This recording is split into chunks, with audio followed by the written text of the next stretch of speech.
Hello everyone. In this video I am explaining spin coupling. So for that I have taken an example of ethyl bromide. So if you are seeing here, this carbon is attached to 3 hydrogens. This carbon is attached to 2 hydrogens and 1 carbon, then 1 bromine, like that. So in NMR spectroscopy, if you are putting this molecule in a magnetic field, what will happen? Each proton will be acting as a tiny spin magnet, and it will create its own magnetic field. This will create its own magnetic field. So a bonding electron has some tendency to pair its spin with the nearest proton. So this will be having a tendency to pair its spin with the other one. So this electron, the spin of which has been affected by, so the spin of this electron will be proton will be affected by the spin of the other one, neighboring proton. Okay, now this will be affecting this one. So similarly this will be affecting by the other one if it is having another proton. So this will be affecting the spin of another bonding electron, and which then transmit this small magnetic polarization effect to another one. It is going on like that. So this indirect spin interaction between neighboring proton is called spin coupling. So if I am saying an example, this creates a secondary magnetic field of its own, and this also have a magnetic field by its own if it is placed under magnetic field. So the spin of this will having an influence or interaction with the neighboring one. Similarly, the spin of this will be also influenced by this one. So such type of interaction is known as spin coupling. So actually this is not direct interaction, it is an indirect interaction between the spin of neighboring magnetic nuclei, and that will be transmitted along through the intervening bonds. Carbon will not have any interaction spin, okay, since I is 0, right? So this will be transmitted through intervening bonds, and this type of indirect interaction is known as spin coupling. So this spin coupling is having an impact on the spectra of the compound. So what is the impact? This causes the splitting of the lines in the spectrum. Suppose if you are recording this one without spin coupling, if you are drawing the spectrum, you will be getting for methyl proton a signal, and for this CH2 you will be getting another signal. Okay, like that you will be getting two signals. But since there is a spin coupling, this signal will be, this is for methyl group, as I said, this is for CH2 methyl. Okay, so because this CH3 spin will be interacting with this hydrogen spin, this peak will be splitted. How this is splitted? Since this is having interaction with 2 hydrogens, this will be shifted to 2 plus 1, actually n plus 1, that is the spin coupling. How many neighboring proton is there? Plus 1. That should be the splitting. So this will be splitted into triplet, 1:2, 2:1 ratio. This is splitted into triplet. So this is called spin splitting.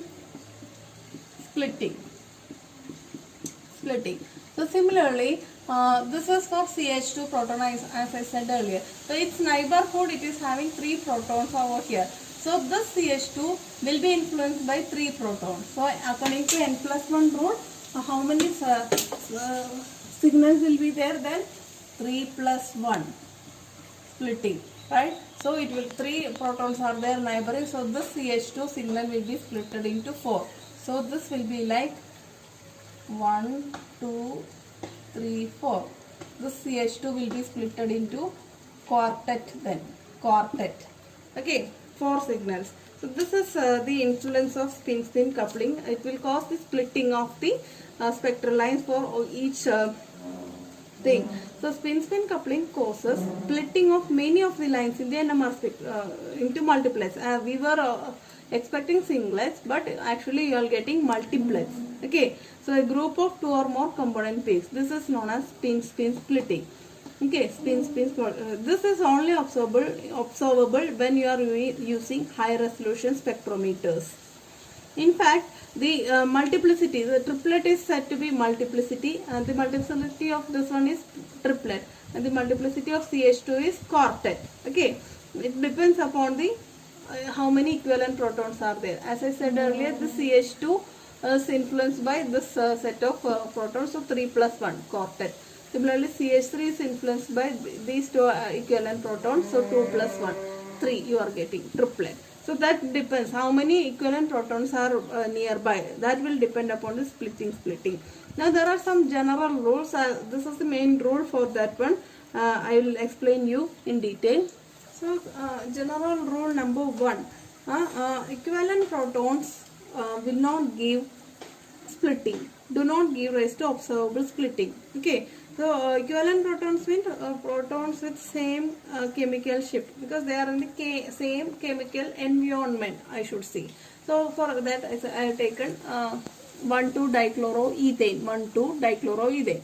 So I am writing the structure to show the uniform environment, chemical environment of this one.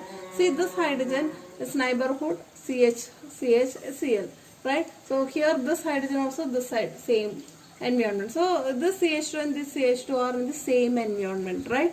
So this suppose this is C1 carbon, this is C2 carbon.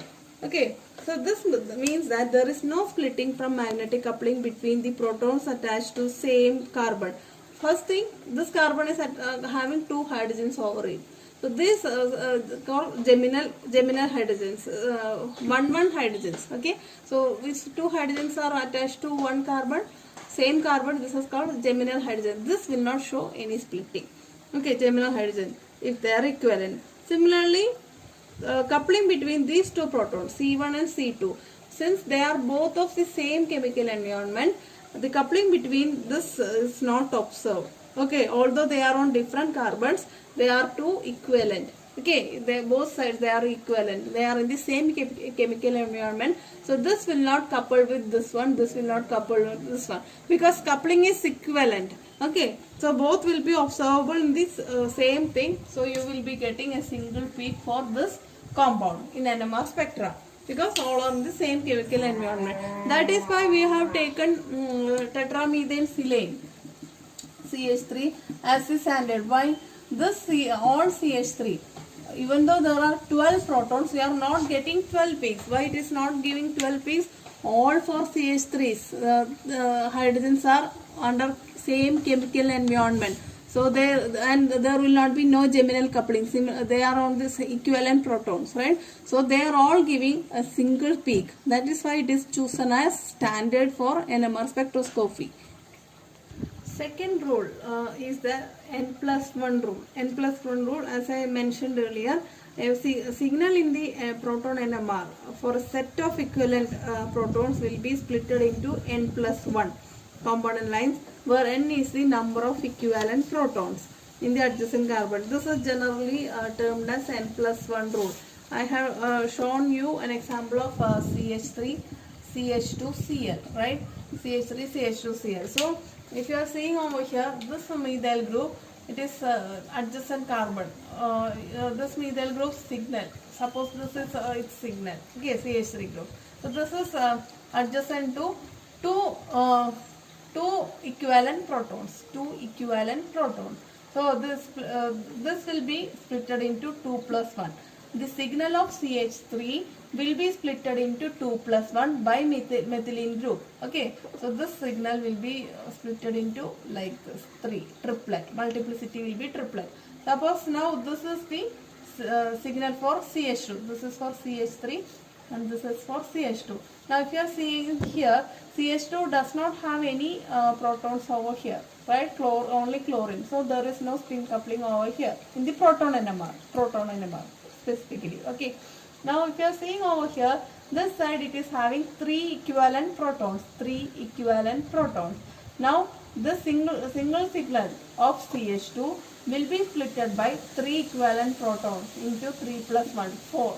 4 peaks we will be getting instead of single one. 1, 2, 3, 4. So this is for CH2. This is called quartet. Multiplicity quartet. This is triplet. So this is meant by N+1 rule. So third rule is an advancement of N+1 rule. Okay, advancement of N+1 rule. Why this is advanced means in this case 2-chloroethane I have shown like only two sets. This is neighbored by one set of equivalent protons, this is by the other one. Suppose you have this one as CH, okay, CH, Cl, Cl, Cl. Now if you are seeing the equivalent protons or different types of protons over here, means here you will be getting one signal A, this is B, say, and this is C, right there. So you will be getting three signals for this particular compound.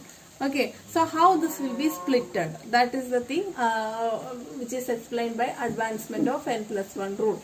Suppose I am taking this one. Okay, this one, as you know, CH3 will be splitted by only this two. Okay, suppose this is the Na, number of equivalent protons of Na is 3, number of equivalent protons Nb, this is 2, this is Nc 1.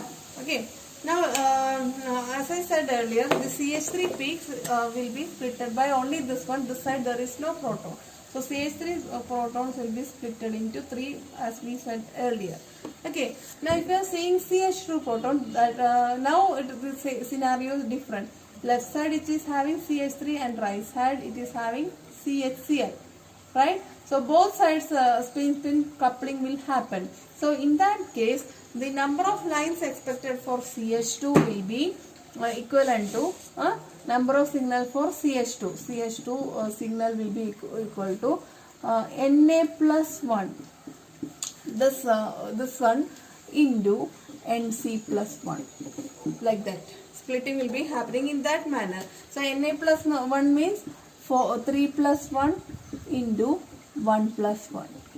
So in this case 4 into 2. So actually you will be getting 8 peaks for this CH2. 8 peaks will be observed for this CH2. First what will happen, this CH2 will be splitted into 2. That will be again splitted into 4. So you will be getting 2, 3, 4, 1, 2, 3, 4, like this. Peaks will be getting for CH2. So this as I said earlier, CH3. Okay, this is triplet. And this is a multiplet, 8 lines, which is for CH2 protons. Okay, why? This is splitted by this one, C equivalent protons, as well as splitted by A. And if you are seeing C protons, now this is adjacent to only this CH2. So how many are there? 2. 2 plus 1, 3. So actually that will be splitted into that methane proton will be splitted into 2 plus 1 is equal to 3. 3 only. So this is for that methane proton. CH. This is methane proton, triplet. 8 lines. This is triplet. So this is the advancement of n+1 rule. Fourth rule is that the total area under the peak will not change by splitting. So for CH3, CH2, Cl, I have drawn spectra like here CH3 triplet, right? Triplet. Okay, without coupling I am writing this is CH3. Okay, now this is CH2. Why these are two different areas? If you are considering this one, CH3 area is more compared to CH2 area because there are more number of, this is for CH3, more number of hydrogens. So the area depends upon number of hydrogens too. So this will be, area will be less because of the 2 protons only. Now after coupling, what will happen? This will be splitted into, as I said earlier, 3, and this will be splitted into quartet, as I said earlier. Now if you are measuring the area of this peak, it will be equal to this one.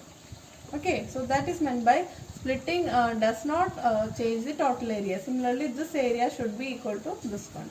If you are recording the NMR, drawing it may somewhat different. If you are recording the NMR, you can see the difference. There will not be any change of the total area under each peak after splitting.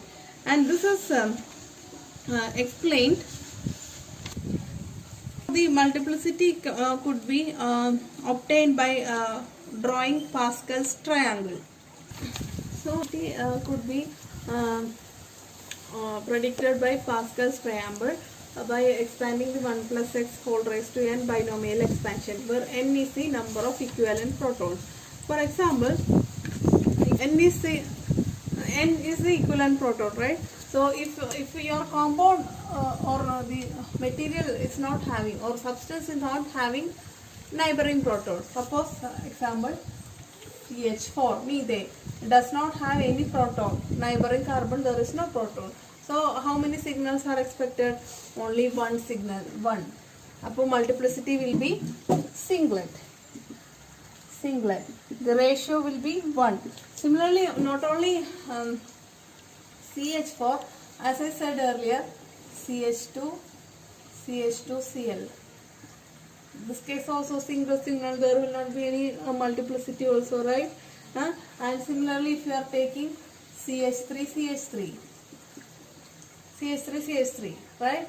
Both are similar environment. So there is n is not there, coupling will not be happening. So you will be getting a singlet for this compound. Okay. Now if you are having two non-equivalent protons, likewise we have seen in CH3, CH2, Cl. So this is adjusted, n is 2 protons. So this will be splitted by this methylene compound. So methyl group will be splitted by 2. So 2 means you will be getting 1, 1. Okay. So in that case, this splitted into doublet.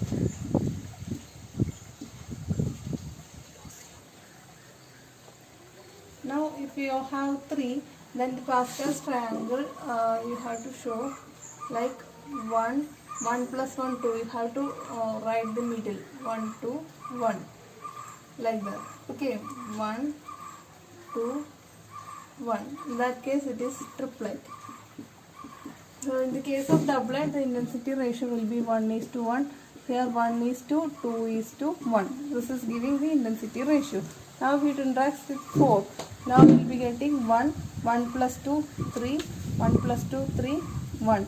So in that case it is called quartet. So ratio will be 1:3:3:1. Now if you have 5, this will be 1 plus 3 4, 3 plus 3 6, 3 plus 1 4 and 1. So 1 2 3 4 5. It will be pentet. So 1:4:6:4:1. That will be the intensity ratio. Already you can call it as quintet also. Quintet. Okay, now if it is 6, it will be sextet, so on. So this is the Pascal's triangle. Now in the fifth rule, it is said that midpoint of the multiplet represents the resonance position of a group and thus gives its chemical shifts. For that means, if you have a quartet like this, okay, this is our spectra. Okay, now this midpoint will be giving the value of chemical shift. Suppose this is 4.1 means chemical shift is 4.1. That is how it is taken. Let us see an example of interpretation of proton NMR of bromoethane. Okay. Now the peak at 0 standard we are taking as TMS, tetramethyl as I said earlier. It is fixed as 0. Now you will be getting depending upon the shielding and deshielding. If you are having CH2 group, it will be upfield in nature, right? Because of the shielding. This is CH2 is attached to bromine, right? So this value will be like 1, 2, 3, 4, 5, 6, 7, 8, 9 and so on. Chemical shift values in ppm. Okay. Now this CH2 will be coming at higher value because of this attached to electron negative bromine. So high field region. So suppose it is coming and here CH2, that single peak without coupling I am writing. Okay. Now the CH3, it is not having that much shielding compared to this one. So it will be coming around here. Since it is having more 3 carbon, I am having a larger area P. This is without spin-spin coupling. Now let us apply the n plus 1 rule. Suppose for this one CH2, this one neighboring proton there are 3. So 3 plus 1 will be the splitting. So you will be getting 4. So this will be splitted into, that CH2 will be splitted into quartet. This is for CH2. That CH2 will be splitted by a methyl group into quartet. Similarly, this is for CH3 group, right? CH3 group, it is splitted by CH2. CH2, how many protons? 2 protons. So 2 plus 1 is equal to 3. So this would be splitted into triplet. The methyl proton is splitted into triplet by methylene. Okay, so this is triplet. So this is the proton number of CH3, CH2 we have. Now it is seen that the absorption peak. Now as I said earlier, there is intensity ratio here. It is seen that the absorption peak of CH2 group is splitted into quartet, and the relative intensity, if you have 4 peaks, the relative intensity will be 1:3:3:1. Quartet relative intensity will be this one, and for triplet it will be 1:2:1 relative intensity. It is due to the influence of adjacent CH3 group. This is due to adjacent CH3 group, and this is due to adjacent CH2 group. Okay, so this splitting pattern is explained by assuming that the magnetic field experienced by this proton of one group is influenced by the spin-off arrangements of other group. So for example, if 2 protons of CH2 group, there are 4 equal possible orientation. Because methylene group, there are two protons. Okay, so this 2 protons I am writing like this. Here we are not applying any magnetic field. Magnetic field is 0. Okay, now this proton, if you are applying magnetic field B0, if you are applying magnetic field strength, it can have 3 orientations possible. How? In one orientation, both are anti-parallel to the applied field. This is the applied field. Okay, applied field direction I am showing upwards. So it can be anti-parallel to this one in this way, or it could be in parallel way with respect to the field. This is the second orientation, or it could be one parallel, one anti-parallel. Okay, the other case, first anti-parallel, second one parallel. Okay, that is how there are 2 orientation of this sort, 1 orientation of this sort, 1 orientation of this sort. So that is why two protons, 2 methylene protons is giving triplet in the pattern 1:2:1. Okay, understood. Similarly, if you have 3 protons, methyl protons. So as I said earlier, this is splitted into quartet by 3 methyl protons, right? So suppose without field, B equal to 0. Without field, this is the case. Okay, now if you are applying field strength B0, if you are applying, there could be orientations which I am drawing over here. Okay, one will be anti-parallel to the field in this like this. One orientation, both means all 3 spins are parallel to 1. So 1:1 like this. Okay, now in the another case, 2 will be upwards and 1 anti-parallel. This could be rearranged in this manner also. 1 parallel, 1 anti-parallel, 1 parallel. Okay, now in the another case, 1 anti-parallel, both parallel. In this case, 3 are different. So you have 3 possible orientation in this sort. And in this 3 possible orientation, you have drawn 2 parallel one, right? Here 2 parallel one, 1, 2 parallel one, 2 parallel one. Similarly, now you will have another one in which 2 anti-parallel. So you have to draw 2 anti-parallel first, then 1 parallel. Okay, now again 2 anti-parallel, 1 parallel. Now 2 anti-parallel and 1 parallel. This also 3 different orientation. So that is why you are getting 1:3:3:1 orientation. Okay, so a 3 proton triplet. This triplet of CH3 is due to the coupling with the CH2 protons, in this 1:2:1 pattern you will be getting.